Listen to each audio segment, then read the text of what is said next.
نحمده ونصلي على رسوله الكريم اما بعد فاعوذ بالله من الشيطان الرجيم بسم الله الرحمن الرحيم وما تكون في شأن وما تتلو منه من قرآن ولا تعملون من عمل إلا كنا عليكم شهودا إذ تفيضون فيه وما يعزب عن ربك من مثقال ذرة في الأرض ولا في السماء ولا أصغر من ذلك ولا أكبر إلا في كتاب مبين ألا إن أولياء الله لا خوف عليهم ولا هم يحزنون الذين آمنوا وكانوا يتقون لهم البشرى في الحياة الدنيا وفي الآخرة لا تبديل لكلمات الله ذلك هو الفوز العظيم صدق الله العظيم. وما تكون في شان، اور نہیں ہوتے آپ کسی بھی کیفیت میں، وما تتلو منہ من قرآن، اور نہیں پڑھ رہے ہوتے آپ قرآن میں سے کچھ بھی، ولا تعملون من عمل، اور اے مسلمانوں نہیں عمل کر رہے ہوتے تم کوئی بھی اچھا عمل، الا کنا علیکم شہودا، مگر یہ کہ ہم حاضر ہوتے ہیں، موجود ہوتے ہیں، تمہارے اس عمل پر گواہ ہوتے ہیں، اذ تفیضون فیہ، جب کہ تم اس میں مصروف ہوتے ہو۔ یہ بڑی ہے ایک بشارت والی بات ہے کہ بندہ مومن کو یقین دلایا جائے کہ جو خیر تم کما رہے ہو، جو بھلائی کر رہے ہو، جو نیکی کر رہے ہو، تمہارا رب اسے دیکھ رہا ہے۔ وہ بات نہیں ہے کہ مر گئے ہم انہیں خبر نہ ہوئی، اللہ تعالیٰ تو تمہاری ہر جو بھی ایثار اور قربانی جو بھی تم اللہ کی راہ میں کر رہے ہو وہ خود دیکھ رہا ہے، موجود ہوتا ہے۔ اس میں دیکھیے خاص کیف ہے، اے نبی، پہلے خطاب ہے حضور سے واحد کے صیغے میں، اے نبی آپ جس کیفیت میں بھی ہوتے ہیں، ما تکون فی شان وما تتلو منہ من قرآن، اور جو قرآن میں سے آپ پڑھ رہے ہوتے ہیں، کوئی حصہ، کوئی صورت خود پڑھ رہے ہوں، پڑھ کر سنا رہے ہوں، اور اب رخ بدلا ہے اہل ایمان کی طرف، مسلمانوں کی طرف، ولا تعملون من عمل، اور اے مسلمانوں جو عمل بھی تم کرتے ہو، من عمل، کہ جو اچھا عمل ہو، نیک عمل ہو، الا کنا علیکم شہودا، ہم تم پر تمہارے پاس موجود ہوتے ہیں، استفیدون فی، جب کہ تم اس میں مصروف ہوتے ہو۔ وما یعزب عن ربک، اور نہیں غائب ہوتا آپ کے رب سے، من مثقال ذرۃ فی الارض، زمین میں ایک ذرے کے برابر بھی کوئی شے، ولا فی السماء، نہ آسمان میں، ولا اصغر من ذالک، نہ ہی اس سے کم تر کوئی شے ہے، ولا اکبر، نہ اس سے بڑی، الا فی کتاب مبین، مگر یہ کہ وہ ایک روشن کتاب میں درج ہے۔ یہ روشن کتاب ہے اللہ تعالیٰ کا علم قدیم۔ الا ان اولیاء اللہ لا خوف علیہم ولا هم یحزنون، آگاہ ہو جاؤ، اللہ کے دوستوں پر نہ کوئی خوف ہے، نہ وہ حزن سے دوچار ہوں گے۔ یہ اولیاء اللہ کون ہیں؟ یہ کوئی علیحدہ سپیشیز نہیں ہے، علیحدہ نوع نہیں ہے، انسانوں ہی میں سے صاحب ایمان، جو ایمان حقیقی سے بہرہ مند ہوں، جن کے دلوں میں یقین پیدا ہو چکا ہو، اور جو اللہ کے فضل و کرم سے مقام احسان پر فائز ہو چکے ہوں۔ ان تعبد اللہ کأنک تراہ فإن لم تکن تراہ فإنہ یراک، وہ اولیاء اللہ ہیں۔ اللہ ولی الذین آمنوا یخرجہم من الظلمات الی النور، یہ ہم سورہ بقرہ میں پڑھ آئے ہیں، آیت الکرسی کے فوراً بعد۔ اللہ ولی ہے اہل ایمان کا، انہیں نکالتا ہے اندھیروں سے روشنی کی جانب، اور اہل ایمان ولی ہیں اللہ کے۔ الا ان اولیاء اللہ لا خوف علیہم ولا هم یحزنون، اللہ کے دوستوں پر، ساتھیوں پر۔ اب ظاہر بات ہے جو اللہ کا دوست ہوگا اس کے اندر اللہ کی غیرت ہوگی، وہ اللہ کے دین کو پامال دیکھ کر تڑپ اٹھے گا، اللہ کی شاعر کی بے حرمتی ہو رہی ہو وہ اس کو برداشت نہیں کر سکے گا، وہ تن من دھن لگا دے گا اللہ کے دین کو غالب کرنے کے لیے، وہ ہوگا اللہ کا ولی۔ یہ تو نہیں کہ صرف کوئی ایک لبادہ اوڑھ لیا ہو، ایک لباس جو ہے پہن لیا ہو، اور صرف جو ہے خاص قسم کی شکل بنا لی ہو تو وہ اولیاء اللہ ہو جائیں گے۔ اولیاء اللہ تو وہ ہیں کہ جو واقعتاً اللہ کے ساتھ وہ تعلق رکھتے ہیں وفاداری کا، تو وہ ہیں اولیاء اللہ۔ اور یہ کون ہے اولیاء اللہ؟ اگلی آیت میں اس کی خود وضاحت کر دی، الذین آمنوا وکانوا یتقون۔ یہ کوئی نئی سپیشیز نہیں ہے، انسانوں میں کوئی علیحدہ قسم کے انسان نہیں ہے، وہی انسان کہ جو صاحب ایمان ہو اور تقوی کی روش اختیار کرے، اور وہ تقوی ہم پڑھ چکے ہیں اذا اتقوا وآمنوا وعملوا الصالحات ثم اتقوا وآمنوا ثم اتقوا واحسنوا واللہ یحب المحسنین، یہ سورہ مائدہ کے اندر آیت آ چکی ہے۔ یہ تقویٰ جو ہے درجہ بدرجہ اہل ایمان کو اور اونچے سے اونچے مدارج کی طرف لے جاتا ہے۔ لہم البشریٰ فی الحیات الدنیا، ان کے لیے دنیا کی زندگی میں بھی بشارتیں ہیں۔ یہ بشارت کس اعتبار سے جو ہم سورہ توبہ میں پڑھ چکے ہیں کہ حل تربصون بنا الا احدی الحسنیین، ہمارے لیے تو دو اچھائیوں کے سوا کسی تیسری چیز کا تصور ہی نہیں۔ بشارت ہی بشارت ہے، کوئی تکلیف بھی آئی ہے تو ہمارے رب کی طرف سے آئی ہے۔ لن یصیبنا الا ما کتب اللہ لنا هو مولانا، اس پہ گھبرانے کی کیا بات ہے؟ دوست کی طرف سے اگر کوئی شے آئی ہے اور پھر یہ کہ ہمیں پتہ ہے کہ اس میں ہمارا خیر ہے، اسی میں بھلائی ہے۔ ایک چیز ناگوار تو ہے، بچے کو انجیکشن لگا ہے تو رو تو رہا ہے وہ، لیکن معلوم ہے کہ اس کے والدین کو تو معلوم ہے کہ یہ اس کے علاج کے لیے ہمیں ٹیکہ لگوا رہے ہیں۔ تو تکلیف بھی دنیا میں اللہ کی طرف سے آتی ہے، بندہ مومن سمجھتا ہے یہ میرے حق میں خیر ہے، بھلائی ہے، میرے لیے تو خیر ہی خیر ہے، شر کا سوال ہی نہیں۔ لہم البشریٰ فی الحیات الدنیا وفی الآخرہ، اور آخرت میں بھی لا تبدیل لکلمات اللہ، اللہ کی باتوں کو کوئی بدل نہیں کر سکتا۔ ذالک هو الفوز العظیم، یہی بہت بڑی کامیابی ہے۔ ولا یحزنک قولہم، اور اے نبی ان کی بات سے آپ رنجیدہ نہ ہو۔ ان العزت للہ جمیعا، عزت کل کی کل اللہ کے اختیار میں ہے، اللہ کے ہاتھ میں ہے۔ هو السمیع العلیم، وہ سب کچھ سننے والا اور جاننے والا ہے۔ الا ان للہ من فی السماوات ومن فی الارض، آگاہ ہو جاؤ اللہ ہی کی ملکیت ہے اور اللہ ہی کا ہے جو کچھ بھی ہے اور جو بھی ہے آسمانوں میں اور جو بھی ہے زمین میں۔ وما یتبع الذین یدعون من دون اللہ شرکاء، اور یہ لوگ جو اللہ کے سوا کسی اور کو پکار رہے ہیں وہ کوئی شرکاء نہیں ہے جنہیں وہ پکار رہے ہوں، اور نہیں تو ان کا اتباع کر رہے ہیں۔ یتبعون الا الظن، وہ تو ظن ہے، اٹکل پچو ہے، ان کے اپنے تصورات اور توہمات ہیں۔ ان یتبعون الا الظن وان هم الا یخرصون، وہ صرف ظن و تخمین اور اٹکل پچو کے پیچھے پڑے ہوئے ہیں۔ هو الذی جعل لكم الليل لتسكنوا فيه والنهار مبصرا، وہی ہے جس نے تمہارے لیے رات کو بنا دیا ہے تاکہ تم اس میں سکون پکڑو، آرام کرو، استراحت ہو، اطمینان اور سکون ہو۔ والنہار مبصرا، اور دن کو بنا دیا دکھلانے والا، روشن، تاکہ اس میں تم کام کرو، اپنی معاشی جدوجہد کرو۔ ان فی ذلک لآیات لقوم یسمعون، یقیناً اس میں آیات ہیں، نشانیاں ہیں ان لوگوں کے لیے جو حقیقتاً سنتے ہوں۔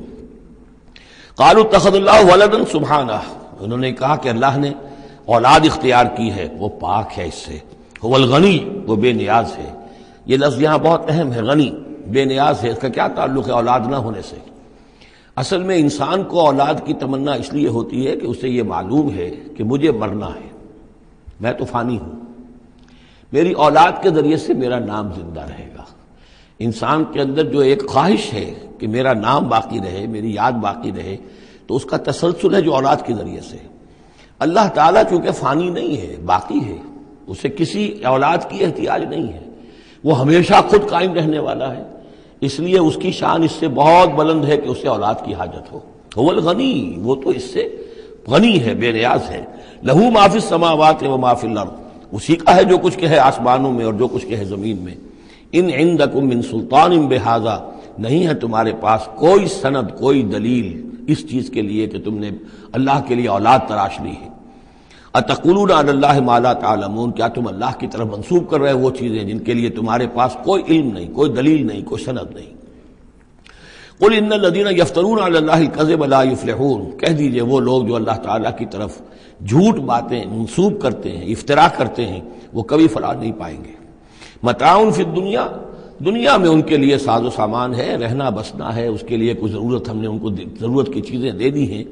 ثم الینا مرجعہم، پھر ہماری طرف ان سب کا لوٹنا ہے۔ ثم نذیقہم العذاب الشدید بما کانوا یکفرون، اور پھر ہم انہیں مزہ چکھائیں گے بہت سخت عذاب کا ان کے کفر کی وجہ سے جو وہ کرتے رہے تھے۔ اب یہ صرف دو رکوع سورہ مبارکہ میں آ رہے ہیں جو انباء الرسل کے ہیں، اور اس میں جیسا کہ میں نے عرض کیا حضرت نوح جو اولین ہے اور حضرت موسیٰ جو آخری ہے، ان دونوں کا تو صراحتاً ذکر ہے، بیچ میں صرف حوالہ دیا گیا ہے، کسی کا نام نہیں۔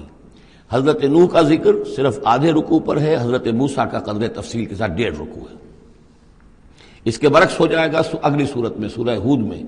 حضرت نوح علیہ السلام کے ذکر پر 2 رکوع ہیں طویل، اور حضرت موسیٰ کا صرف ایسے ہی تذکرہ ہے، صرف حوالے کے طور پر۔ وَاتْلُ عَلَيْهِمْ نَبَأَ نُوحٍ، اور ان کو ذرا سنائیے نوح کی خبر، اذ قال لقومہ، جبکہ انہوں نے کہا اپنی قوم سے، یا قوم ان کان کبر علیکم مقامی، اے میری قوم کے لوگوں، اگر تم پر بہت بھاری گزر رہا ہے میرا کھڑا ہونا، و تذکیری بآیات اللہ،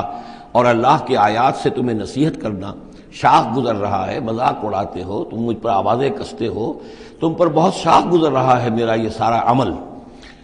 فعلی اللہ توکلت، تو میں نے تو اللہ پر توکل کیا ہے، فاجمعوا امرکم، تو اپنا سارے جو بھی ذرائع ہیں ان کو جمع کر لو، وشرکاکم، اور تمہارے سارے شریک جو ہیں انہیں بلا لو، ثم لا یکن امرکم علیکم غمۃ، پھر تم پر تمہارا معاملہ جو ہے کسی اشتباہ میں نہ رہ جائے، ثم اقضوا الی ولا تنظرون، پھر جو فیصلہ میرے بارے میں کرنا ہے کر گزرو اور مجھے کوئی مہلت مت دو۔ یہ جو انداز ہے چیلنج کا، اور یہ اس سے پتہ چلتا ہے کس درجے دل دکھ چکا تھا حضرت نوح علیہ السلام کا، استہزاء سے، تمسخر سے، مذاق سے۔ اللہ کا ایک بندہ ہے، 950 برس بیت چکے ہیں، کوئی سن کر نہیں دے رہا ہے، تو اس وقت جو آخری بادشاہ، اب جو تم کر سکتے ہو، میرا کوئی بگاڑ سکتے ہو بگاڑ لو، اپنی ساری قوت جمع کر لو، جیسا کہ اس سے پہلے آ چکا ہے، اور بھی انبیاء نے اس طرح کی بات کہی۔ پھر بالآخر فَإِن تَوَلَّيْتُمْ، اور پھر اگر تم یہ نہ کرو، اگر تم اس کھلے مقابلے میں بھی نہ آؤ، اور اس میں اس بات کا خیال موجود ہے، یعنی اس بات کا امکان موجود ہے کہ ان کے دل میں چور ہو کہ ہم اس کے خلاف کوئی اقدام کریں، اسے قتل کر دیں، نوح کے خلاف کوئی اور ہم ایسا اقدام کریں تو پتہ نہیں کوئی مصیبت ہم پر نہ آ جائے، لہذا یہ سارا جو انداز تھا حضرت نوح علیہ السلام کا، اس کے باوجود پھر وہ فرما رہے ہیں وَإِن تَوَلَّيْتُمْ، اگر تم نہیں کچھ کرتے، فَمَا سَأَلْتُكُم مِّنْ أَجْرٍ، تو پھر ذرا غور کرو،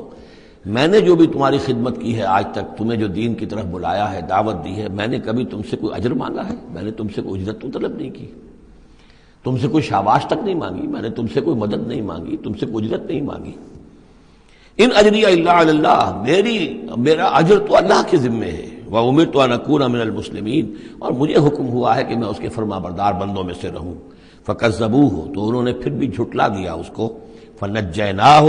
تو ہم نے نجات دے دی اس کو، ومن معہ فی الفلک، اور جو بھی اس کے ساتھ تھے اس کی کشتی میں، وجعلناہم خلائف، اور انہی کو پھر ہم نے خلفاء بنا دیا زمین کے اندر، پھر انہی کو خلافت عطا کی، انہی کو جانشین بنایا۔ وَأَغْرَقْنَا الَّذِينَ كَذَّبُوا بِآيَاتِنَا، اور غرق کر دیا ان لوگوں کو جنہوں نے ہماری آیات کی تکذیب کی تھی۔ فَانظُرْ كَيْفَ كَانَ عَاقِبَةُ الْمُنذَرِينَ، تو دیکھو کیسا انجام ہوا ان کا جنہیں خبردار کر دیا گیا تھا۔ ثُمَّ بَعَثْنَا مِن بَعْدِهِ رُسُلًا،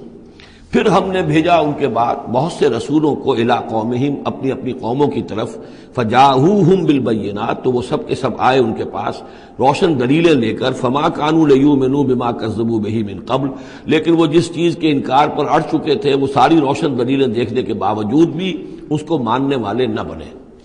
کذالک نطبع علی قلوب المعتدین، اسی طرح ہم مہر کر دیا کرتے ہیں حد سے تجاوز کرنے والوں کے دلوں پر۔ ثم بعثنا من بعدہم موسیٰ و ہارون، اب یہ دیکھیے وہ جو ایک لنک جو ہے، جو میں نے آپ کو بتایا تھا، ایک چین ہے، حضرت نوح، حضرت ہود، حضرت صالح، حضرت لوط، حضرت شعیب اور حضرت موسیٰ، یہ 6 کا ذکر قرآن مجید میں بار بار آتا ہے۔ یہاں پر حضرت نوح کا اور حضرت موسیٰ کا، درمیان میں صرف ثم بعثنا من بعدہم رسلا، اور بھی رسول آئے، ان کا یہاں صراحتاً تذکرہ نہیں ہے۔ پھر ہم نے بھیجا ان کے بعد موسیٰ اور ہارون کو الی فرعون و ملئہ، فرعون اور اس کے سرداروں کی جانب، بے آیاتنا، اپنی نشانیوں کے ساتھ، فاستکبروا وکانوا قوما مجرمین، انہوں نے استکبار کیا اور وہ تھے مجرم قوم، گناہگار لوگ۔ فلما جاءهم الحق من عندنا، تو جب ان کے پاس ہمارے پاس سے ان تک ہمارے پاس سے حق پہنچا، قالوا ان ھذا لسحر مبین، تو انہوں نے کہا یہ تو کھلا جادو ہے۔ قال موسیٰ تقولون للحق لما جاءکم، موسیٰ نے کہا ان سے کہ کیا تم حق کے لیے کہہ رہے ہو، یہ حق ہے جو تم پر آیا ہے اور جو تم تک پہنچا ہے، اسحر ھذا، کیا یہ جادو ہے؟ ولا یفلح الساحرون، اور ساحر تو کبھی فلاح نہیں پایا کرتے۔ قالوا اجئتنا لتلفتنا عما وجدنا علیہ آباءنا، انہوں نے کہا موسیٰ کیا تم ہمارے پاس آئے ہو کہ تم ہمیں پھیر دو ان چیزوں سے، ان طریقوں سے، ان رسوم سے، ان ریتوں سے، ان رواجوں سے کہ جس پر ہم نے پایا اپنے آباء و اجداد کو، وَتَكُونَ لَكُمُ الْكِبْرِيَاءُ فِي الْأَرْضِ، اور تم دونوں کے لیے ہی حکومت ہو جائے اور بلندی ہو جائے اور بڑائی ہو جائے زمین کے اندر، دونوں سے مراد حضرت موسیٰ اور حضرت ہارون علیہ السلام۔ وَمَا نَحْنُ لَكُمَا بِمُؤْمِنِينَ، اور ہم ہرگز تم دونوں کی بات ماننے والے نہیں ہیں۔ وقال فرعون ائتونی بکل ساحر علیم، اور فرعون نے کہا لے آؤ میرے پاس تمام جو ماہر اور جادوگر ہیں ان کو جمع کر لو۔ فلما جاء السحرة قال لهم موسیٰ القوا ما انتم ملقون، تو جب وہ جادوگر آ گئے تو موسیٰ نے ان سے فرمایا کہ ڈالو جو تم ڈالنے والے ہو۔ فلما القوا، جب انہوں نے ڈالا، قال موسیٰ ما جئتم به السحر، موسیٰ نے فرمایا یہ جو تم لائے ہو، جو تم نے پیدا کیا، یہ جادو ہے۔ ان اللہ سیبطلہ، ان قریب اللہ تعالیٰ اس کا باطل ہونا ثابت کر دے گا، اسے نسیہ منسیہ کر دے گا، ہباء منصورہ کر دے گا۔ ان اللہ لا یصلح عمل المفسدین، یقیناً اللہ تعالیٰ مفسدوں کے عمل کو راہیاب نہیں کرتا، کامیاب نہیں کرتا۔ وَيُحِقُّ اللَّهُ الْحَقَّ بِكَلِمَاتِهِ، اور اللہ تعالیٰ تو حق کو حق ثابت کرتا ہے اپنے کلمات سے، وَلَوْ كَرِهَ الْمُجْرِمُونَ، خواہ یہ مجرموں کو کتنا ہی ناگوار ہو۔ فما آمن لموسیٰ الا ذریۃ من قومہ علی خوف من فرعون وملئہم ان یفتنہم، تو نہیں ایمان لائے موسیٰ پر مگر ان کے نوجوان اس کی قوم میں سے، کچھ نوجوان اس کی قوم میں سے، کچھ لڑکے، علی خوف من فرعون، فرعون کے خوف کی وجہ سے، وہ ملئہم، اور ان کے اپنے سرداروں کے خوف کی وجہ سے، ان یفتنہم، کہ وہ ان کو مصیبت میں اور تکلیف میں مبتلا کریں گے۔ یہ بہت اہم ہے جو آیت ہے، اس کو سمجھ لیجئے کہ وہاں جو صورتحال تھی کہ یہ جو قبطی قوم تھی جو اس وقت وہاں پر حکمران ہے آل فرعون، اور یہ جو اسرائیلی ہیں یہ ان کے محکوم ہیں، لیکن محکوم قوموں میں سے بھی اکثر ایسے لوگ ہوتے تھے اور ہمیشہ ہوئے ہیں کہ حکمران قوم ان میں اپنے ایجنٹ بنا لیتے ہیں، ان میں سے کچھ لوگوں کو خطابات دے دیتے ہیں، جیسے ہمارے یہاں خان بہادر اور خان صاحب، اور یہ جو خطابات دے دے کے انگریزوں نے مسلمانوں میں اور ہندوؤں میں وہ اپنے ایجنٹ اور اپنے وفادار لوگوں کا ایک جتھا بنا لیا تھا۔ یہ لوگ ہوتے تھے تو ہندوستانی، لیکن ہر اعتبار سے برطانیہ کے خیر خواہ اور حکومت کے وفادار، اس کے لیے فوج کے لیے بھرتی کرانے میں تیز ہیں۔ تو اس طرح کے لوگ جو تھے، اسرائیلی قوم میں بھی ایسے چودھری لوگ موجود تھے کہ جن کو کچھ دربار میں رسائی حاصل تھی، جن کو کچھ رسوخ حاصل تھا، اور وہ گویا کہ آل فرعون کے ایجنٹ بنے ہوئے تھے خود اپنی قوم کے اندر۔ یہ ہے وہ معاملہ کہ وہ ڈرتے تھے وہ لوگ، اگر ہم موسیٰ پر ایمان لے آئے تو یہ ہماری اپنی قوم کے جو چودھری لوگ ہیں، یہ خان صاحب اور جو یہ خان بہادر لوگ جو ہیں، یہ پھر ہمیں ستائیں گے، یہ ہماری رپورٹیں کریں گے اور ہماری جو ہے ان رپورٹوں کے اوپر گوشمالی ہوگی۔ فما آمن، لیکن یہ کہ بہرحال نوجوان خون ایسا ہوتا ہے کہ اس کے اندر پھر زیادہ مصلحت بینی نہیں ہوتی۔ جو ذرا ادھیڑ عمر کے لوگ ہوں وہ زیادہ مصلحت بین ہو جاتے ہیں، ان کی قوا میں اتنی طاقت بھی نہیں ہوتی، خون میں اتنا جوش بھی نہیں رہتا، تو نوجوان جو ہے وہ تو رزق دیتا ہے۔ تو یہ سارا پورا فلسفہ جو اس ایک آیت میں موجود ہے۔ فما آمن لموسیٰ الا ذریۃ من قومہ، خود اس کی قوم میں سے بھی، سب کے سب حضرت موسیٰ کو نبی ماننے والے نہیں تھے،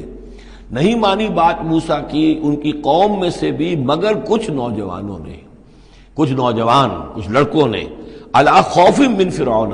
فرعون کے خوف کی وجہ سے، وہ ملئہم، اور ان کے اپنے سرداروں کے خوف کی وجہ سے، ان یفتنہم، کہ وہ انہیں پرسیکیوٹ کریں گے، ان کو فتنے میں مبتلا کریں گے۔ وَإِنَّ فِرْعَوْنَ لَعَالٍ فِي الْأَرْضِ، اسی طرح کا ایک شخص قارون تھا۔ قارون جو ہے وہ قوم موسیٰ سے تھا، اسرائیلی تھا، لیکن یہ کہ سرکار دربار میں رسائی تھی، وفادار تھا حکومت کا، اسی کی وجہ سے بڑے بڑے ٹھیکے ملتے تھے، جیسے ہمارے ہاں ٹھیکیدار ہوتے تھے بڑے بڑے لوگ، تو اس کے پاس اتنی دولت جمع ہو گئی تھی۔ وہ سارا تذکرہ جو ہے آگے چل کر آئے گا سورہ قصص کے اندر، تھا تو قوم موسیٰ میں سے تھا، فرعونی تو نہیں تھا، لیکن یہ کہ وہ حضرت موسیٰ کے خلاف چالیں چلتا تھا، اور وہ ساری جو ہے وہ سرکار دربار کی جو خوشامد ہے وہ کام کرتا تھا، اسی سے پھر اس کو دولت ملتی تھی۔ وَإِنَّ فِرْعَوْنَ لَعَالٍ فِي الْأَرْضِ، اور یقیناً فرعون جو ہے وہ بہت سرکشی کر رہا تھا زمین میں، وَإِنَّهُ لَمِنَ الْمُسْرِفِينَ، اور یقیناً وہ بہت حد سے بڑھنے والا تھا۔ وقال موسیٰ یا قوم، اب انہوں نے ان سے جو بھی ایمان لے آئے تھے ان سے کہا قال یا موسیٰ قوم ان کنتم آمنتم باللہ، اب اگر تم اللہ پر ایمان لے آئے ہو فعلیہ توکلوا، تو اب اللہ پر توکل بھی کرو، ان کنتم مسلمین، اگر تم واقعتاً فرما بردار ہو گئے ہو۔ فقالوا علی اللہ توکلنا، تو انہوں نے کہا ہاں آپ اللہ پر توکل کرتے ہیں، اپنا معاملہ اللہ کے حوالے کرتے ہیں۔ ربنا لا تجعلنا فتنة للقوم الظالمین، اے اللہ تو ہمیں ان ظالموں کے لیے تختہ مشق نہ بنا دے، اے اللہ ایسا نہ ہو کہ تو ہمارے ذریعے سے ان کو آزمائے، یعنی یہ کہ جیسے کہ ابو جہل ستا رہا تھا، ابو جہل کی آزمائش ہو رہی تھی، لیکن تختہ مشق حضرت یاسر حضرت سمیہ بن رہی تھی رضی اللہ تعالی عنہما، تو اے اللہ ہمیں نہ آزما، ہم پر ان کا زور نہ آزما، یعنی ہمیں تختہ مشق نہ بنا دے۔ وَنَجِّنَا بِرَحْمَتِكَ مِنَ الْقَوْمِ الْكَافِرِينَ، اور ہمیں اپنی خاص رحمت سے ان کافروں کی قوم سے نجات عطا فرما۔ وَأَوْحَيْنَا إِلَىٰ مُوسَىٰ وَأَخِيهِ، اور ہم نے وحی کر دی موسیٰ کو اور ان کے بھائی کو ہارون کو، أَن تَبَوَّآ لِقَوْمِكُمَا بِمِصْرَ بُيُوتًا، کہ تم اپنی قوم کے لیے مصر میں کچھ گھر معین کر لو، ان گھروں کے اندر جمع ہو کر اللہ کی یاد کیا کرو، جیسے کہ دار ارقم جو ہے مکہ مکرمہ میں محمد رسول اللہ صلی اللہ علیہ وسلم نے وہ ایک مقرر کر لیا تھا، وہیں پر آپ ٹھہرتے تھے، کوئی آتا تھا تو وہیں پر ملاقات ہوتی تھی۔ ان تبوأ لقومکما بمصر بیوتا، کہ تم کوئی معین کر لو مصر میں کچھ گھر، واجعلوا بیوتکم قبلۃ، اور اس کے علاوہ یہ کہ اپنے گھر بناؤ ہی قبلہ رخ، اس لیے کہ مسجدیں تو بنا نہیں سکتے، اور وہ معاملہ جو ہے فرعون کے خوف سے، تو یہ کہ گھر اپنے قبلہ رخ بناؤ تاکہ وہاں تم نمازیں پڑھا کرو۔ اب اس سے معلوم ہوتا ہے کہ قبلہ ان کا بھی تھا کوئی، جبکہ ابھی بیت المقدس تو بنا ہی نہیں ہے، وہ تو حضرت سلیمان علیہ السلام حضرت موسیٰ سے کم 1000 سال بعد آئیں گے، اور پھر وہ جو ہے بیت المقدس ہوگا اور یروشلم بنے گا اور ہیکل سلیمانی بنے گی۔ لہذا قبلہ تب اس وقت کا قبلہ کس کا تھا، کون سا تھا؟ یہی بیت اللہ قبلہ تھا۔ ان کے جو وہ خیمے ہوتے تھے قربان گاہ کے خیمے، ان کے بارے میں تفاصیل آتی ہے تورات کے اندر کہ وہ ایسے نصب کیے جاتے تھے کہ جب کوئی شخص جو ہے وہ قربانی پیش کرتا تھا تو اس کا رخ جو ہے سیدھا کعبے کی طرف ہوتا تھا۔ تو وجعلوا بیوتکم قبلۃ، اپنے گھر جو ہے قبلہ رو بناؤ، واقیموا الصلاۃ وبشر المؤمنین، نماز قائم رکھو اور اہل ایمان کو بشارت دو۔ وقال موسیٰ ربنا انک آتیت فرعون وملأہ زینۃ واموالا فی الحیاۃ الدنیا، اور موسیٰ نے عرض کیا پروردگار تو نے فرعون اور اس کے سرداروں کو زینت چمک دمک عطا کر دی ہے اور اموال عطا کر دی ہے دنیا کی زندگی میں، ربنا لیضلوا عن سبیلک، پروردگار اس لیے کہ وہ لوگوں کو گمراہ کرے تیرے راستے سے۔ ان کے پاس زور ہے، اقتدار ہے، اختیار ہے، دولت ہے، چمک دمک ہے، اب ظاہر بات ہے کہ عام لوگ ادھر ہی متوجہ ہوتے ہیں، انہی چیزوں سے اثر قبول کرتے ہیں۔ تو نے دے رکھا ہے، تیرا ہی اختیار ہے، دینے والا تو ہی ہے، تو کیا تو نے یہ سب کچھ نے اس لیے دیا ہے کہ یہ تیرے بندوں کو گمراہ کرے؟ ربنا لیضلوا عن سبیلک ربنا اطمس علی اموالہم، اے اللہ اب ان کے اموال مٹا دے، واشدد علی قلوبہم، ان کے دلوں کے اوپر گرہ لگا دے، سختی پیدا کر دے، فلا یؤمنوا حتی یروا العذاب العلیم، کہ یہ ایمان نہ لائیں جب تک کہ کھلم کھلا دیکھ نہ لیں عذاب علیم کو۔ اس کا مطلب کیا ہے؟ ہونا تو یہ چاہیے کہ نبی کہے کہ یہ ایمان لے آئیں، یہ ایک آخری وقت ہوتا ہے جبکہ اتنا بیزار ہو چکا ہو نبی، اور جبکہ اس قدر شدید جو ہے دشمنی کی ہو کفار نے اہل ایمان کے ساتھ، ستایا ہو بری طریقے سے، کہ پھر ایک وقت آ کر وہ کہتے ہیں کہ پروردگار اب اگر یہ ایمان لے آتے ہیں تو ان کے سارے گناہ معاف ہو گئے۔ ایمان کا مطلب تو یہ ہے کہ سارا کیا دھرا اب تک جو کچھ تھا انہوں نے وہ سب ان کو معاف ہو جائے گا، کوئی پکڑ نہیں ہوگی۔ تو پروردگار اب یہ جس حد کو پہنچ گئے ہیں ان کے دلوں کو سخت کر دے، یعنی ان کے دلوں پر مہر کر دے، اب یہ ایمان نہ لائیں جب تک کہ عذاب عریاں طور پر ان کے سامنے نہ آ جائے۔ جب عذاب آ جائے گا پھر ایمان لانے کا فائدہ کوئی نہیں، اس کے بعد تو جو ہے وہ ایمان معتبر نہیں ہے اللہ کے ہاں۔ واشدد علی قلوبہم فلا یؤمنوا حتی یروا العذاب العلیم، قال قد اجیبت دعوتکما فاستقیما ولا تتبعان سبیل الذین لا یعلمون، اللہ تعالیٰ نے فرمایا ٹھیک ہے تم دونوں کی دعا ہم نے قبول کر لی، قد اجیبت قبول کر لی گئی، منظور کر لی گئی دعا، دعوتکما تم دونوں کی دعا، فاستقیما اب تم بھی قائم رہنا، ایسا نہ ہو کہ وقت آنے پر تمہارا دل پسیج جائے کہ اللہ اب ان کو معاف فرما دے، تم بھی قائم رہنا۔ وَلَا تَتَّبِعَانَّ سَبِيلَ الَّذِينَ لَا يَعْلَمُونَ، اور ان لوگوں کے راستے کی پیروی ہرگز نہ کرنا جو علم نہیں رکھتے۔ وَجَاوَزْنَا بِبَنِي إِسْرَائِيلَ الْبَحْرَ، اور پھر ہم نے بنی اسرائیل کو پار اتار دیا سمندر کے یا دریا کے، فَأَتْبَعَهُمْ فِرْعَوْنُ وَجُنُودُهُ، تو پھر اس کے پیچھے آئے فرعون، ان کے پیچھے آئے فرعون اور اس کے لشکر بھی، بغیًا وعدوٰ، شرارت کے ساتھ اور زیادتی کے ساتھ، حتیٰ اذا ادرکہ الغرق، یہاں تک کہ جب وہ غرق ہونے لگا، پا لیا اسے غرق نے، یعنی فرعون جو ہے غرق ہونے لگا، قال آمنت انہ لا الہ الا الذی آمنت بہ بنو اسرائیل، اس نے کہا میں ایمان لایا اس پر کہ کوئی خدا نہیں ہے، کوئی الہ نہیں ہے سوائے اس کے کہ جس پر بنی اسرائیل ایمان لائے ہیں، وانا من المسلمین، اور میں اس کے فرما برداروں میں سے ہوں۔ الآن، کیا اب ایمان لا رہے ہو؟ وقد عصیت قبل، حالانکہ اس سے پہلے تم نافرمانی کرتا رہا، وکنت من المفسدین، اور تو نہایت فساد کرنے والوں میں سے تھا۔ فَالْيَوْمَ نُنَجِّيكَ بِبَدَنِكَ، تو اب آج ہم تمہارے بدن کو نجات دے دیں گے، یہ گلے سڑے گا نہیں، محفوظ رہے گا۔ لِتَكُونَ لِمَنْ خَلْفَكَ آیَةً، تاکہ تو اپنے بعد والوں کے لیے ایک نشانی بنا رہے۔ اس کی فرعون کی لاش جو ہے مل گئی تھی، صرف یہ کہ ناک پر سے کہیں سے کسی مچھلی نے کچھ کاٹا تھا، وہ صرف باقی ہے کہ پوری فرعون کی وہ لاش جو ہے محفوظ ہے۔ لِتَكُونَ لِمَنْ خَلْفَكَ آیَةً وَإِنَّ كَثِيرًا مِنَ النَّاسِ عَنْ آیَاتِنَا لَغَافِلُونَ، اور یقیناً بہت سے لوگ ہماری آیات سے غفلت ہی برتتے رہتے ہیں۔ وَلَقَدْ بَوَّأْنَا بَنِي إِسْرَائِيلَ مُبَوَّأَ صِدْقٍ، اور ہم نے بنی اسرائیل کو بہت ہی عمدہ جگہ فراہم کر دی۔ وَرَزَقْنَاهُم مِّنَ الطَّيِّبَاتِ، اور انہیں روزی دی بہت ہی اچھی پاکیزہ چیزوں کی۔ فَمَا اخْتَلَفُوا، تو انہوں نے نہیں اختلاف کیا، حتیٰ جاءہم العلم، یہاں تک کہ علم ان کے پاس آ گیا۔ ان ربک یقضی بینہم یوم القیامہ، یقیناً آپ کا رب فیصلہ کرے گا ان کے مابین قیامت کے دن، فیما کانوا فیہ یختلفون، جن چیزوں میں کہ وہ اختلاف کرتے رہے تھے۔ فإن كنت فی شک مما انزلنا الیک، پھر اگر تمہیں کوئی شک ہے اس چیز کے بارے میں کہ جو آپ پر نازل کی ہے ہم نے، بظاہر خطاب حضور سے ہے صلی اللہ علیہ وسلم، لیکن ظاہر بات ہے کہ حضور کے لیے کوئی امکان نہیں کہ آپ کو کوئی شک ہوتا، یہ بظاہر خطاب حضور سے ہے، لیکن یہ حقیقتاً خطاب ہو رہا ہے اہل مکہ سے، کہ اگر تمہیں کوئی شک ہے اس چیز کے بارے میں جو محمد پر نازل ہوئی۔ لیکن یہ کہ بسا اوقات ایسا ہوتا ہے کہ جن سے کوئی بات کہنی ہوتی ہے اس سے اس قدر نفرت ہو چکی ہو کہ براہ راست انہیں خطاب کرنا بھی انسان کو پسند نہ ہو، تو پھر وہ کسی اور کو خطاب کر کے وہ بات کہتا ہے جو سنانی کسی اور کو ہوتی ہے۔ اگر تمہیں شک ہے اس چیز کے بارے میں کہ جو ہم نے اپنے اس بندے محمد پر نازل کی ہے صلی اللہ علیہ وسلم، فَاسْأَلِ الَّذِينَ يَقْرَؤُونَ الْكِتَابَ مِن قَبْلِكَ، تو پھر پوچھ لیجئے ان لوگوں سے کہ جن کو کتاب دی گئی تھی آپ سے پہلے۔ لَقَدْ جَاءَكَ الْحَقُّ مِن رَبِّكَ،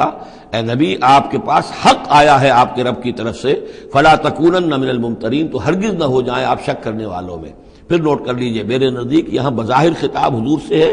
اصل میں روح سخن جو ہے وہ مشرکین عرب سے ہے۔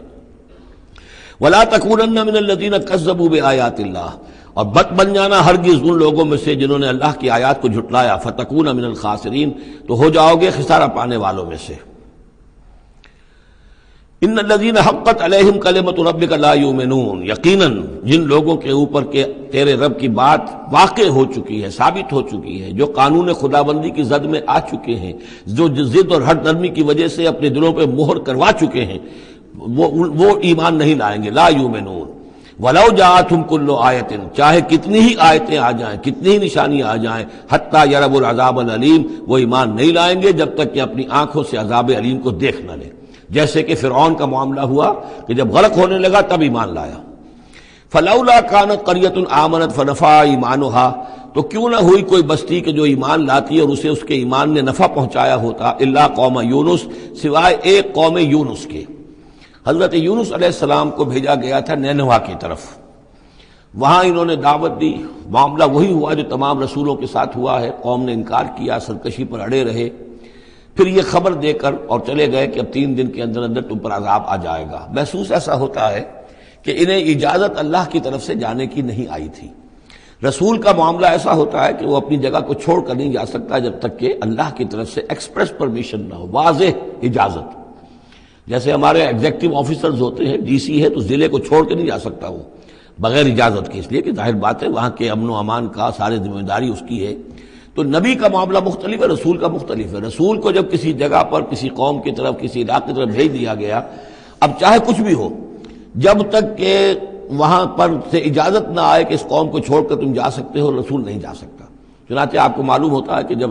سیرت میں آپ پڑھتے ہیں ہجرت کے واقعات، تو حضرت ابوبکر جو ہیں حضور نے عام مسلمانوں کو اجازت دے دی تھی چلے جاؤ مدینے، لیکن خود انتظار میں تھے کہ اللہ کی طرف سے خصوصی اجازت آ جائے۔ حضرت ابوبکر پوچھتے رہتے تھے، اونٹنیاں تیار کی ہوئی تھیں، لیکن جب تک وہ اجازت نہیں آئی آپ وہاں سے روانہ نہیں ہوئے۔ تو ایسا محسوس ہوتا ہے کہ حمیت دین میں کچھ بہت زیادہ جوش آیا حضرت یونس علیہ السلام کے۔ بہرحال حمیت دینی اور اللہ کی غیرت جو ہے وہ اچھی شے ہے، لیکن وہ جوش کے اندر بس صرف یہ ان سے نظر انداز ہو گیا معاملہ کہ اپنی اللہ تعالیٰ کی طرف سے واضح اجازت آئے بغیر اپنی قوم کو چھوڑ کر چلے گئے۔ اس کا نتیجہ یہ نکلا کہ جب عذاب کے آثار شروع ہوئے اور قوم نے دیکھا کہ جو بات کہی تھی یونس نے وہ تو صحیح نکل رہی ہے، لہذا وہ پوری قوم نے توبہ کی، گڑ گڑائے، اپنے سب بچوں کو عورتوں کو لے کر باہر نکل آئے، مال مویشی سامان لے کر گڑ گڑا کر اللہ سے توبہ کی، تو اللہ نے ان کی توبہ کو قبول کر لیا۔ حالانکہ عذاب کے آثار شروع ہونے کے بعد توبہ قبول نہیں ہوتی،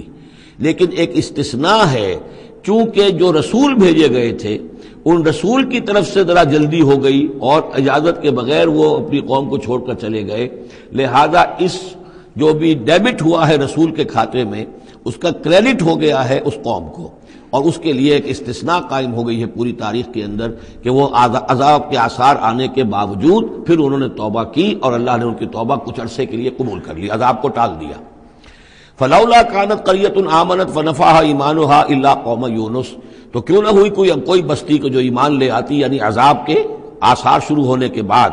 اور پھر اسے اس کا ایمان لانا مفید ہوتا، سوائے قوم یونس کے۔ لما آمنوا، جب وہ ایمان لے آئی قوم، کشفنا عنہم عذاب الخزي فی الحیات الدنیا، ہم نے کھول دیا ان سے، ہٹا دیا ان سے دنیا کی زندگی میں وہ رسوا کن عذاب، ومتعناہم الی حین، اور ایک وقت معین کے لیے ہم نے انہیں اور مہلت دے دی، ایک فریش لیز آف ایگزسٹنس ان کو عطا کر دیا۔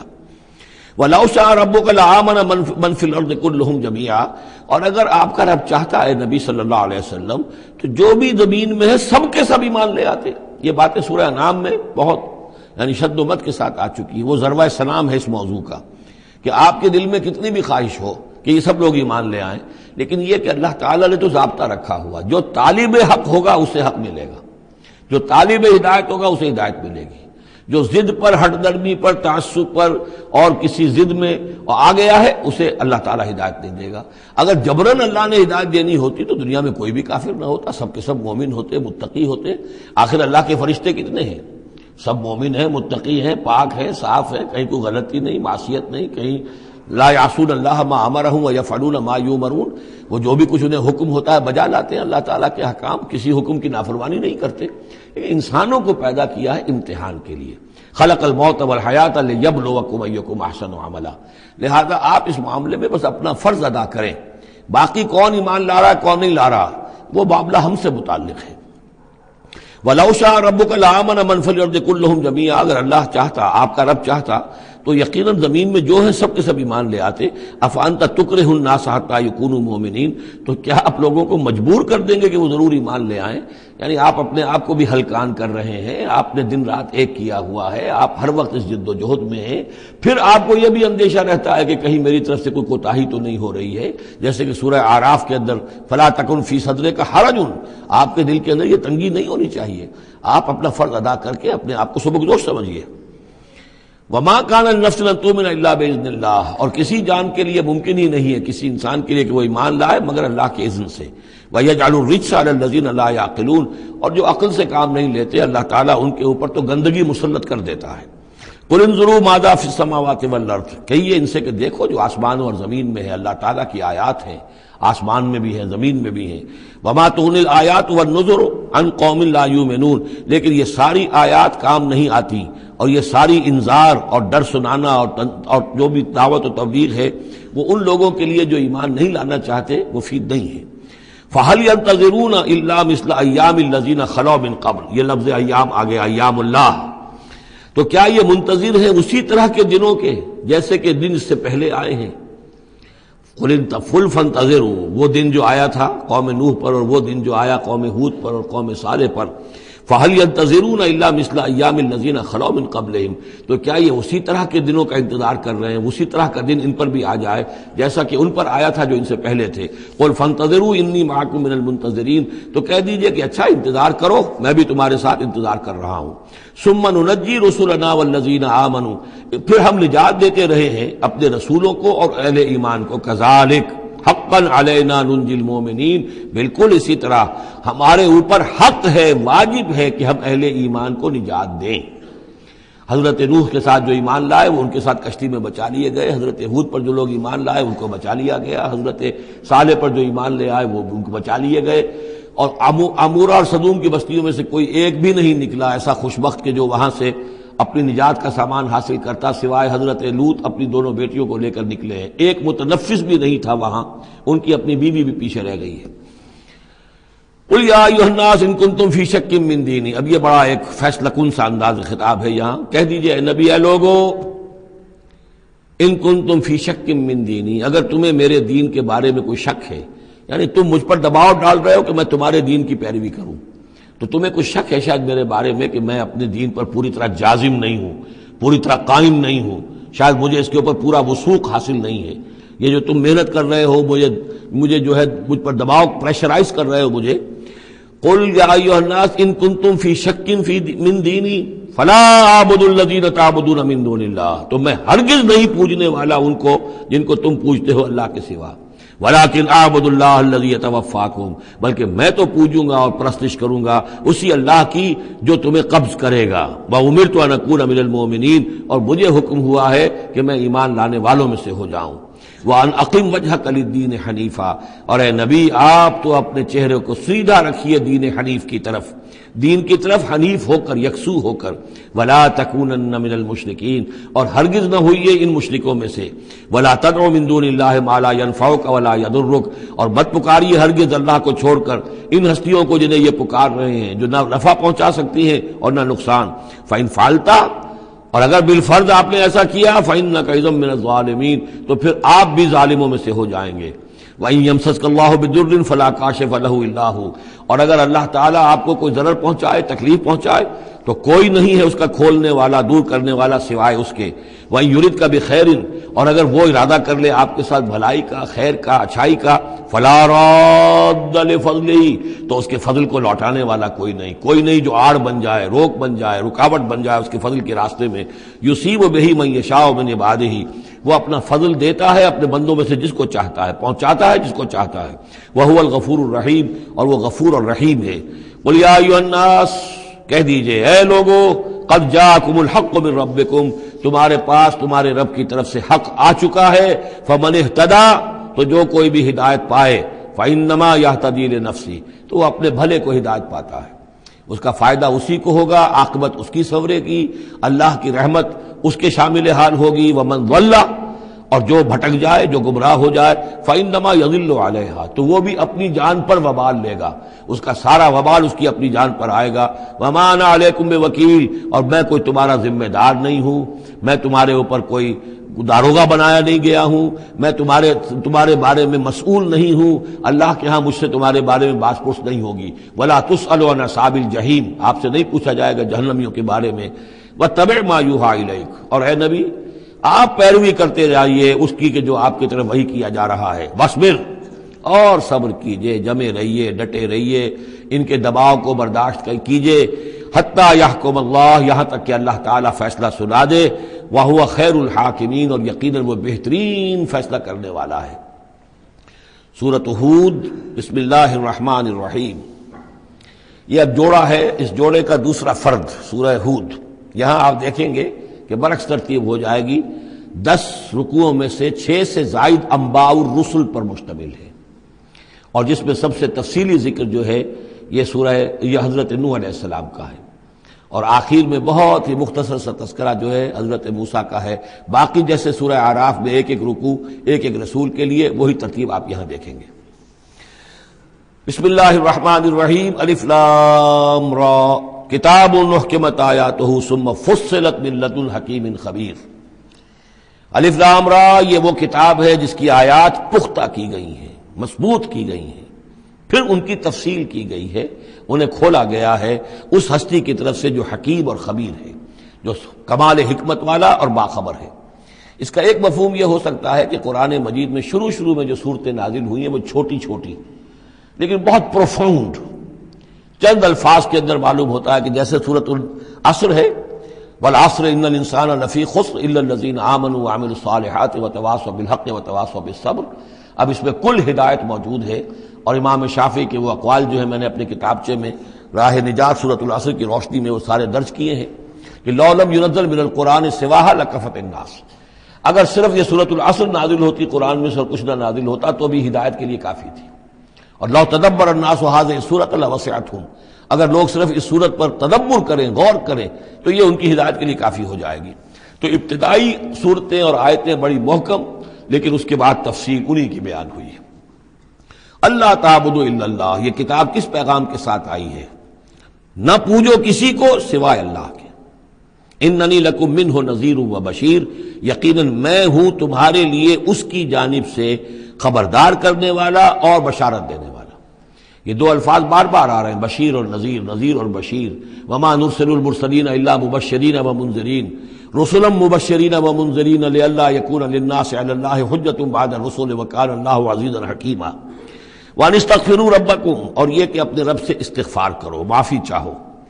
ثم توبوا الیہ، اور پھر اس کی جناب میں رجوع کرو، اس کی طرف بڑھو۔ یمتعکم متاعا حسنا، وہ تمہیں ساز و سامان دے گا دنیا کی زندگی میں بھی اچھا فائدہ، الی اجل مسمى، ایک وقت معین تک کے لیے، دنیا میں بھی تمہارے لیے حسنہ ہوگا۔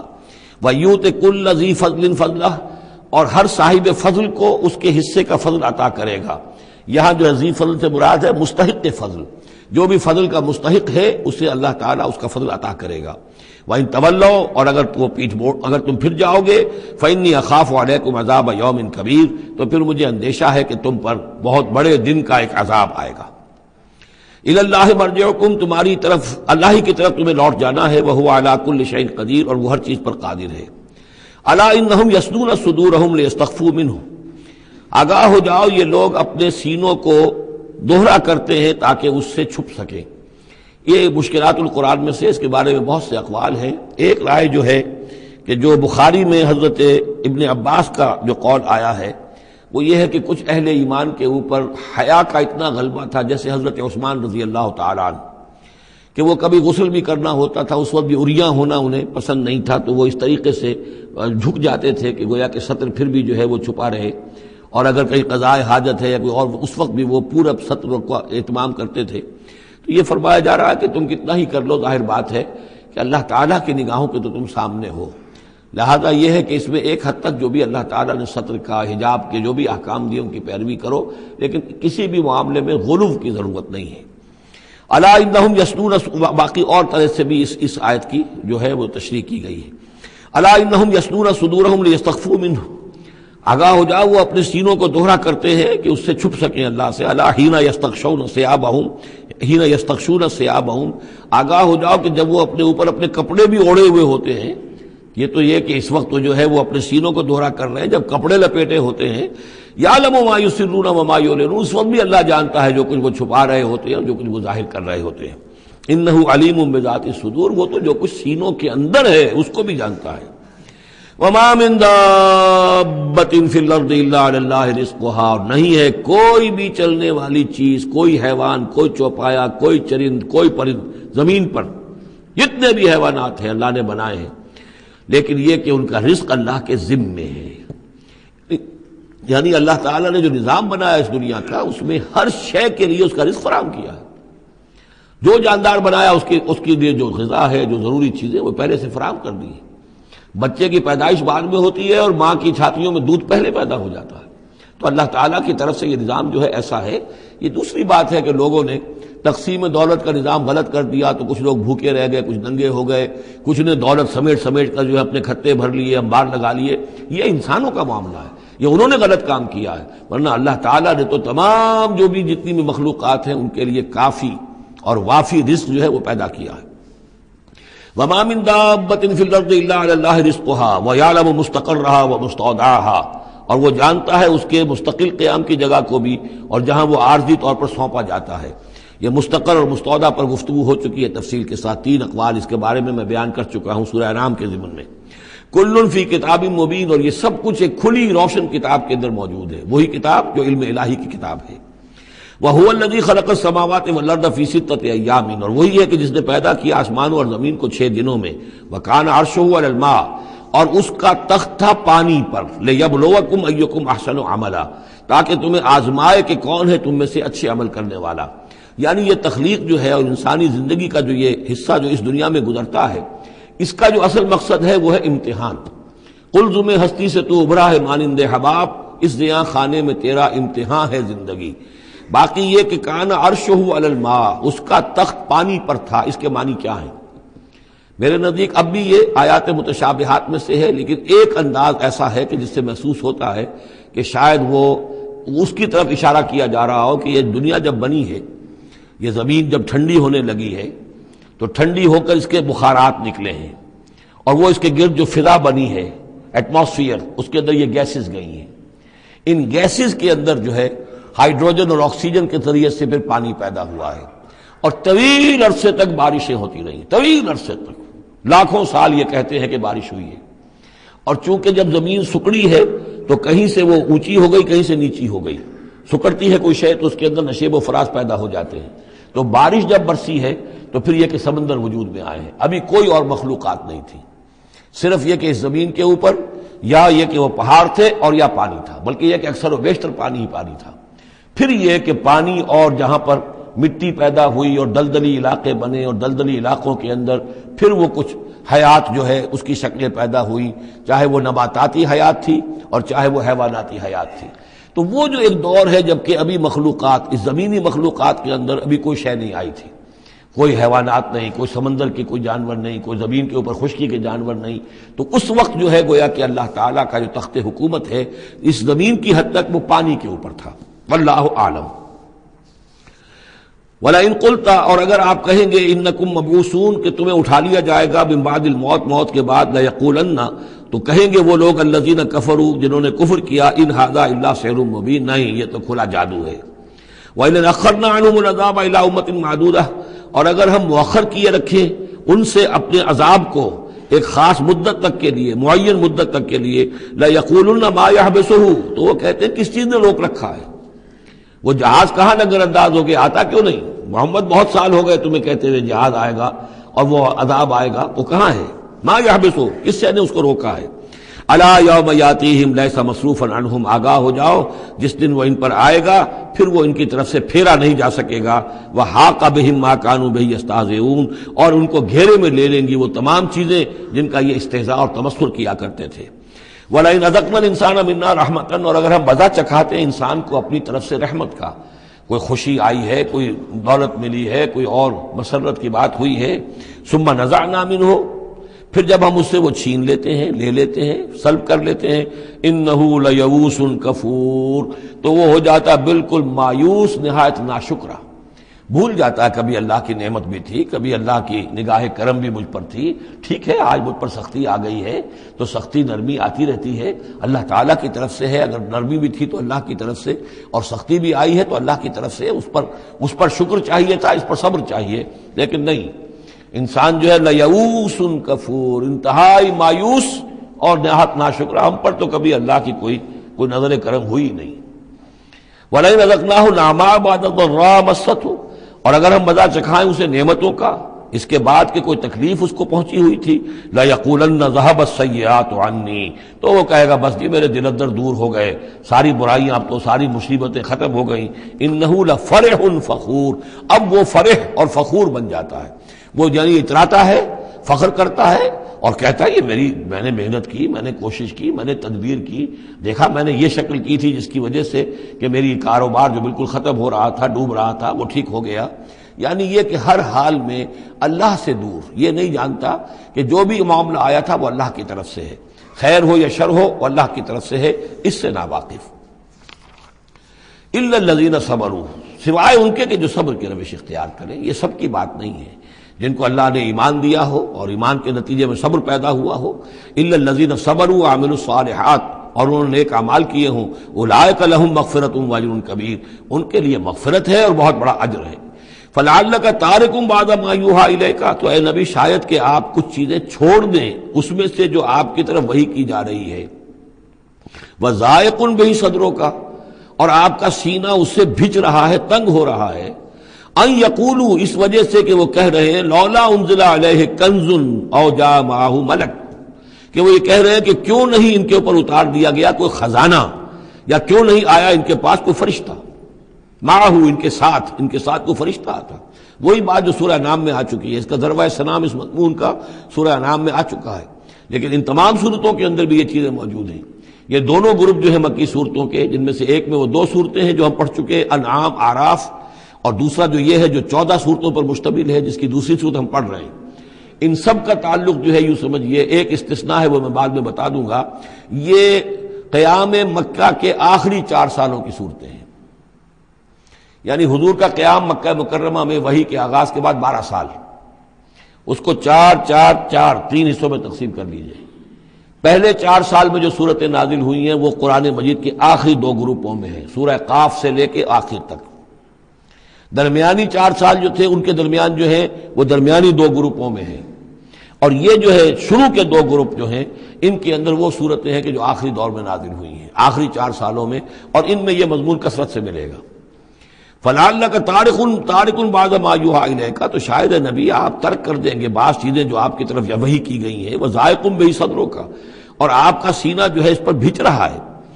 ان یقولوا، کہ وہ یہ کہہ رہے ہیں لولا انزل علیہ کنز، کیوں نہیں اتار دیا گیا ان پر کوئی خزانہ، او جاء معہ ملک، یا ان کے پاس آ گیا ہوتا کوئی فرشتہ۔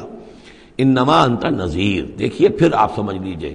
آپ کا فرض منصبی یہ ہے کہ آپ صرف ایک خبردار کرنے والے ہیں، واللہ علی کل شیء وکیل، باقی ہر چیز کا ذمہ دار اللہ ہے۔ کب عذاب بھیجنا ہے، کب نہیں بھیجنا،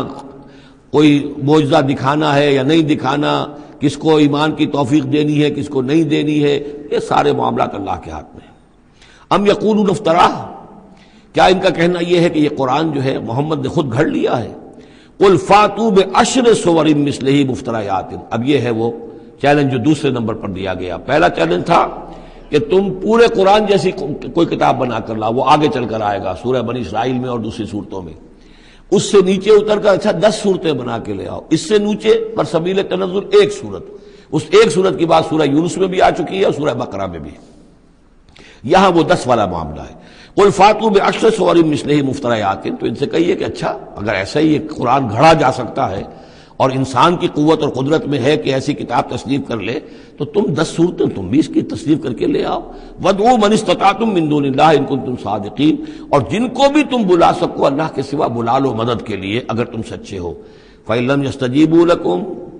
پھر اگر وہ تمہارے مددگار جو ہے تمہاری اس دعا کو قبول نہ کرے، نہ پورا کرے،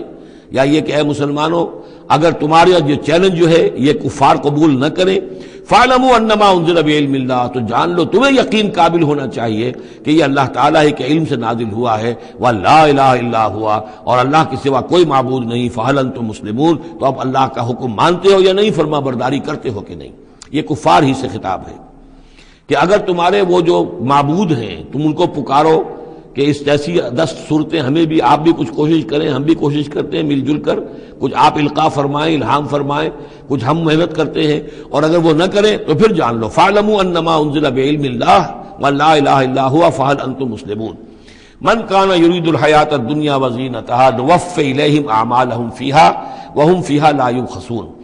جو لوگ بھی طالب ہوتے ہیں، ارادہ کر لیتے ہیں، طالب ہوتے ہیں دنیا کی زندگی کا اور اس کی زینت کا، زیبائش، آرائش، چمک دمک، ساز و سامان، اسی کے پیچھے پڑے ہوئے ہیں، محنت کر رہے ہیں، بھاگ دوڑ کر رہے ہیں، خون پسینہ ایک کر رہے ہیں، دن رات ایک کر دیا ہے۔ نوفِ الیہم اعمالہم فیہا، ہم اسی دنیا کی زندگی میں ان کے اعمال کا پورا پورا بدلہ دے دیتے ہیں۔ ٹھیک ہے محنت کر رہے ہو بھائی، تمہاری بلڈنگ بھی بڑی اونچی بن گئی ہے اور تمہاری کار بھی بہت اعلیٰ ہے اور تمہارا کاروبار بھی خوب چمک گیا ہے، تم نے چونکہ یہی چاہا، یہی اسی کے لیے محنت کی، اسی کے لیے بھاگ دوڑ کی، تو اللہ تعالیٰ وَهُمْ فِيهَا لَا يُبْخَسُونَ، اس میں اللہ تعالیٰ ان کے ساتھ کوئی بخل نہیں کرتا اور ان کی جو محنت ہے اس کا جو بدلہ ہے انہیں اس دنیا میں دے دیتا ہے۔ لیکن اولئک الذین لیس لہم فی الآخرۃ الا النار، لیکن پھر یہ وہ لوگ ہیں جن کے لیے آخرت میں کچھ نہیں ہے سوائے آگ کے، ساری محنت بھاگ دوڑ دھوپ یہاں کے لیے تھی، یہاں ہم نے تمہیں دے دیا۔ اولئک الذین لیس لہم فی الآخرۃ الا النار وحبط ما صنعوا فیہا، اور جو کچھ انہوں نے اس دنیا میں کیا ہوگا وہ تو حبط ہو جائے گا، وباطل ما کانوا یعملون، اور جو کوئی جھوٹی سچی نیکی کی ہوگی اپنے دل کو دھوکہ دینے کے لیے وہ بھی بے بنیاد تھی، اس کی کوئی حیثیت نہیں تھی۔ افمن کان علی بینۃ من ربہ، تو بھلا وہ شخص کہ جو اپنے رب کی طرف سے بینہ پر تھا، اور یہاں بینہ سے مراد ہے فطرت سلیمہ، جس کے بارے میں کئی بار عرض کر چکا، فطرت سلیمہ، انسان کے اندر جو روح ربانی پھونکی گئی ہے اس کی وجہ سے وہ جو فطرت ہے اس کے اندر وہ سارے حقائق موجود ہیں، یہ جو حقائق جن کو اجاگر کرنے کے لیے پھر یہ وحی آئی ہے اور اس ڈورمنٹ کانشسنس کو ایکٹیویٹ کرنے کے لیے۔ تو جس شخص کی وہ فطرت سلیم ہے، قائم ہے، بینہ ہے، روشن ہے، پاک ہے، وَيَتْلُوهُ شَاهِدٌ مِّنْهُ، اور پھر اس کے پیچھے آتا ہے اس کے لیے گواہ، یعنی ایک شخص ہے جس کی فطرت سلیم تھی، حضور صلی اللہ علیہ وسلم ہے، سلیم فطرت، نیک فطرت، عقل سلیم، اور پھر وحی بھی آ گئی، وحی نے گواہی دے دی، گویا کہ 2 چیزیں مل گئی، نور علی نور، یہ تمثیل جو ہے سورہ نور میں جا کر مکمل طور پہ سامنے آئے گی۔ افمن کان علی بینۃ من ربہ ویتلوہ شاہد منہ، ومن قبل ہی کتاب موسیٰ امام و رحمہ، اور پھر اس کے علاوہ اس سے پہلے کتاب موسیٰ موجود ہے جو امام بھی تھی، رہنمائی کرنے والی، اور رحمت بھی تھی. یعنی دوسری تصدیق ہو رہی ہے وہ تورات سے ہو رہی ہے. تو فطرت محمدی صلی اللہ علیہ وسلم وہ بینہ، وہ روشن خالص. پھر وہی جو آپ پر آ گئی نور علی نور. اور نمبر 3 تورات جو ہے اس کی تصدیق کر رہی ہے، یہ گویا کہ اور اضافی چیز. اولئک یؤمنون بہ، یہی لوگ ہیں کہ جو اس پر ایمان لائیں گے. ومن یکفر بہ من الاحزاب، اور جو اس کا انکار کریں گے، کفر کریں گے اس کتاب کا، من الاحزاب، ان تمام گروہوں میں سے، فرقوں میں سے، چاہے وہ مشرکین مکہ ہوں اور چاہے وہ اہل کتاب ہوں، فالنار موعدہ، تو پھر آگ ہی ان کے وعدے کی جگہ ہے.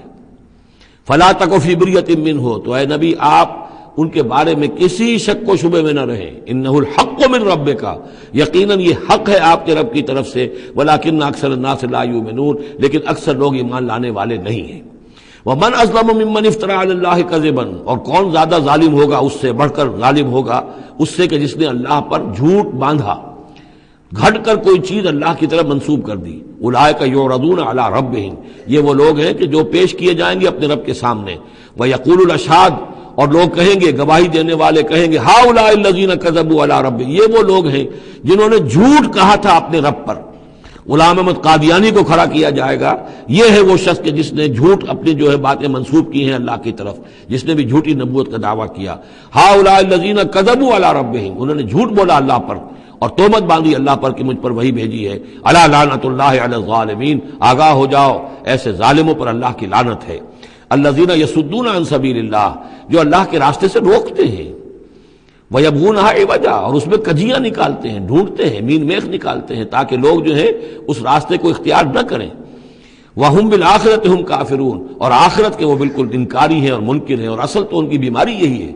آخرت کا انکار ہے، جس کی وجہ سے کہ ان کی عقلوں پر پردے پڑے ہوئے ہیں. آخرت سے جو ان کی بے رغبتی ہے، لا یرجون لقاءنا، جو سورہ یونس میں ہم نے بار بار پڑھا، وہ لوگ کہ جو ہم سے ملاقات کے امیدوار ہی نہیں. یہ ہے اصل میں کہ جو غفلت کی اصل جڑ اور بنیاد ہے. اولئک لم یکونوا معجزین فی الارض، یہ وہ لوگ ہیں کہ یہ ہرگز زمین میں عاجز کرنے والے نہیں ہیں. یہ شکست نہیں دے سکتے حق کو، یہ اللہ تعالیٰ کو شکست نہیں دے سکتے، اللہ کے رسول کو شکست نہیں دے سکتے. لم یکونوا معجزین فی الارض وما کان لهم من دون اللہ من اولیاء، اور نہ ہی ان کے اللہ کے سوا یا اللہ کے مقابلے میں کوئی مددگار اور حمایتی ہیں. یضاعف لهم العذاب، ان کے لیے تو عذاب بڑھایا جاتا رہے گا، دگنا کیا جاتا رہے گا. ما كانوا يستطيعون سمع ما كانوا يستطيعون السمع وما كانوا يبصرون، اور وہ اس لیے کہ نہ تو وہ سننے کی صلاحیت رکھتے تھے اور نہ دیکھتے تھے، اندھے اور بہرے ہو گئے تھے. سم بکم عمی فهم لا يرجعون، اس لیے اب ان کے لیے عذاب جو ہے بڑھایا جاتا رہے گا. اولئک الذین خسروا انفسهم، یہ وہ لوگ ہیں جنہوں نے اپنے آپ کو ہلاک کر لیا، تباہ و برباد کر دیا. وضل عنهم ما كانوا يفترون، اور ان سے سب گم ہو کر رہ گئی وہ ساری افترا جو وہ کرتے رہے تھے. وہ کہاں گئے معبود، کہاں گئے من گھڑت خیالات، کہاں ہیں وہ شفعاء، کہاں ہیں وہ چھڑانے والے، وہ سب کے سب جو ضل عنهم ما كانوا يفترون، گم ہو گئے وہ سب کہ جس کا کہ انہوں نے افترا کیا تھا. لا جرم انہم فی الآخرۃ هم الاخسرون، تو اب اس میں کیا شک ہے کہ آخرت میں سب سے بڑھ کر خسارہ پانے والوں میں وہی ہوں گے. اکثر جو ہے افل کے بنا پر افل التفضیل.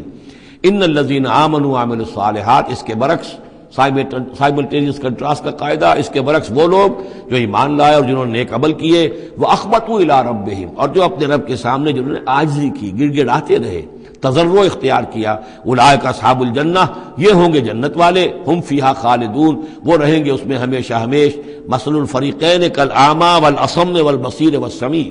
یہ جو دو گروہ ہیں یہ فریقین ہیں، ایک اہل ایمان ہے اور ایک وہ ہے مشرک اور کافر. ان کی مثال ایسے ہے کہ ایک طرف تو ایک اندھا اور بہرا ہے،